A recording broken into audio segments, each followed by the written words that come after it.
సాధారణ నిర్మాణాలకు ఐకానిక్ భవనాలతో పోలిక, రాజధాని నిర్మాణ వ్యయంపై వైకాపావి అసత్య ప్రచారాలు, కేంద్ర ప్రభుత్వ భవనాల కంటే హ్యాపీనెస్ట్ నిర్మాణ ఖర్చే తక్కువ, పురపాలక శాఖ మంత్రి నారాయణ. రాజధాని అమరావతిలో కేంద్ర ప్రభుత్వ ఉద్యోగుల నివాస భవనాల నిర్మాణానికి చదరపు అడుగుకి 3,945 రూపాయలు ఖర్చు చేయనుండగా, సిఆర్డీఏ ఆధ్వర్యంలో నిర్మిస్తున్న హ్యాపీనెస్ ప్రాజెక్టుకి అడుగుకి 3,374 మాత్రమే ఖర్చు అవుతుందని చెప్పి పురపాలక శాఖ మంత్రి నారాయణ చెప్పారు. ఐకానిక్ భవనాలైన శాసనసభ, హైకోర్టు, సచివాలయం, హెచ్ఓడి టవర్లకు అయ్యే ఖర్చు అపార్ట్మెంట్ టవర్లు, బంగ్లాలకు అయ్యే ఖర్చులో వ్యత్యాసం ఉంటుందని, ప్రజలు ఆ మాత్రం తెలుసుకోలేని అమాయకులు కాదని ఆయన పేర్కొన్నారు.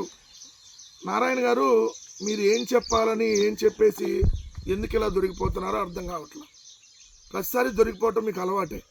ఎందుకంటే మీరే చెప్తున్నారు కదా, ఇక్కడ కేంద్ర ప్రభుత్వానికి సంబంధించినటువంటి ఉద్యోగుల క్వార్టర్స్ ఏదైతే ఉన్నాయో, సెంట్రల్ గవర్నమెంట్ ఎంప్లాయీస్ క్వార్టర్స్కి చదరపు అడుగుకి అదే అమరావతిలో అదే బురదలో అక్కడ కడుతుంటే అయ్యేటటువంటి ఖర్చు 3,945 రూపాయలు, అంటే దగ్గర దగ్గర 4,000 రూపాయల లోపు. మరి అదే బురదలో అదే అక్కడే మనం ఏదైతే ఇసుక ఫ్రీ ఇచ్చి మరి అక్కడ మనకు అవుతున్నటువంటి ఖర్చు ఎంత? చదరపు అడుగుకి 20,000 రూపాయలు, 20,000 రూపాయలు చదరపు అడుగుకి. ఐకానిక్ భవనాలు ఏంటి? ఐకానిక్ భవనాలు అంటే ఏమన్నా అక్కడ డబ్బులు ఏమన్నా వచ్చేస్తాయి మనకి ఐకానిక్ భవనాల వల్ల? సచివాలయాన్ని మీరు 10,000 కోట్ల రూపాయలు ఖర్చు పెట్టి కడుతున్నారు. ఆంధ్రప్రదేశ్ రాష్ట్ర అసెంబ్లీని 2,000 కోట్ల రూపాయలు ఖర్చు పెట్టి కడుతున్నారు. ఆల్రెడీ హైకోర్టుని 2,000 కోట్ల రూపాయలు ఖర్చు పెట్టి కట్టబోతున్నారు. అది ఇప్పుడు వరకు వచ్చినటువంటి అంచనా, ఎస్టిమేషనే. ఇంకా అది పెరిగిద్ది ఖచ్చితంగా. ఈ 10,000 కోట్లది 12,000 కోట్లు అయింది, ఈ 2,000 కోట్లది 3,000 కోట్లు అయింది, హైకోర్టు 2,000 కోట్లది 3,000 కోట్లు అయింది.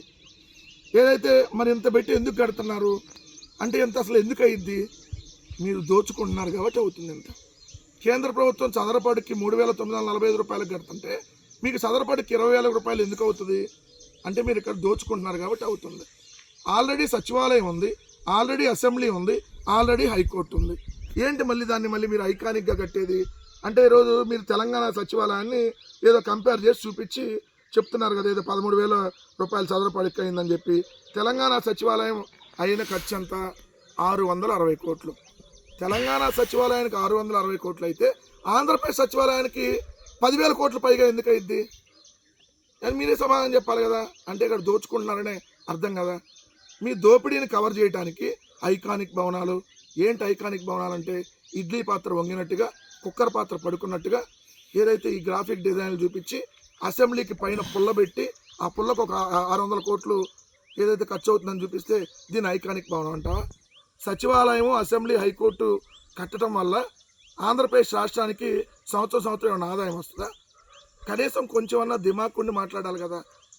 వైఎస్ఆర్ కాంగ్రెస్ పార్టీని ఏదో విమర్శించాలని చెప్పి ఏదో మీరు విమర్శిస్తూ అసత్య ప్రచారాలు ఎవరు చేస్తున్నారు? మేము అసత్య ప్రచారాలు చేయట్లా.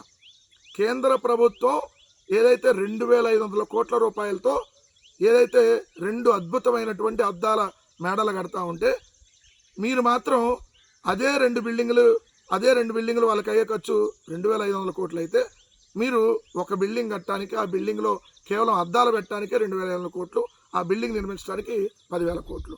ఇది కదా ఈరోజు ప్రశ్నిస్తుంది. సో అవినీతికి తారాస్థాయికి అమరావతిలో చేరింది. అమరావతి అంటే అడ్డగోలు దోపిడీ, అంతులేని అవినీతి అనేది చెప్పకనే మీ మాటల్లో అర్థమవుతుంది. ఎందుకు? 3,945 రూపాయలు కేంద్ర ప్రభుత్వం నిర్మించే బిల్డింగులకి అయితే, రాష్ట్ర ప్రభుత్వం నిర్మించే బిల్డింగులకి చదరపాడికి 20,000 రూపాయలు అయితే మరి ఎంత దోచుకుంటున్నారు? అక్కడ దాదాపు 16,000 రూపాయలు చదరపాడికి దోపిడీ జరుగుతుంది. ఇది కదా అసలు మ్యాటరు.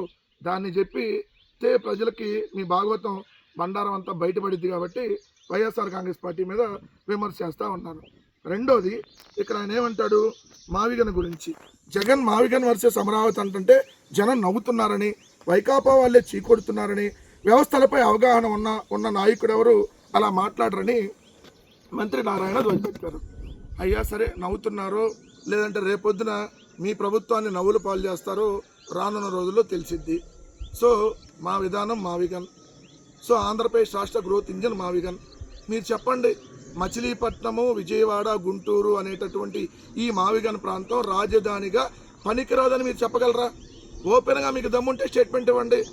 మేము ఎట్టి పరిస్థితుల్లో మచిలీపట్నం, విజయవాడ, గుంటూరుని రాజధానిగా ఒప్పుకోమని ఈ కూటమి ప్రభుత్వం అనౌన్స్ చేయండి. అసెంబ్లీలో బిల్ పాస్ చేయండి. అప్పుడు ప్రజలు తేలుస్తారు ఎవరు నవ్వులు పాలవుతారో, ఎవరెవరిని చీకొడతారో ప్రజలు తేలుస్తారు. సో అమరావతి అనేది అతిపెద్ద గుదిబండ. ఆ మావిగన్ అనేటటువంటిది అతిపెద్ద గ్రోత్ ఇంజిన్ ఆంధ్రప్రదేశ్కి. సో అమరావతి వర్సెస్ మావిగన్నే ఆంధ్రప్రదేశ్ రాష్ట్ర విధానం. రేపు 2029లో రావాలి జగన్, కావాలి మావిగన్ అంటూ ప్రజలు పెద్ద ఎత్తున వైఎస్ఆర్ కాంగ్రెస్ పార్టీకి పట్టం కట్టబోతారన్నది సత్యం. అదే రేపు పొద్దున జరగబోయేది. గుర్తుపెట్టుకోండి నారాయణ గారు, మీ అవినీతి అమరావతి కంచు కోటని బద్దలు కొట్టిద్ది రేపు పొద్దున ఆంధ్రప్రదేశ్ రాష్ట్ర ప్రజలు బద్దలు కొట్టి మావిగన్కి పట్టం కడతారనేది నిజం.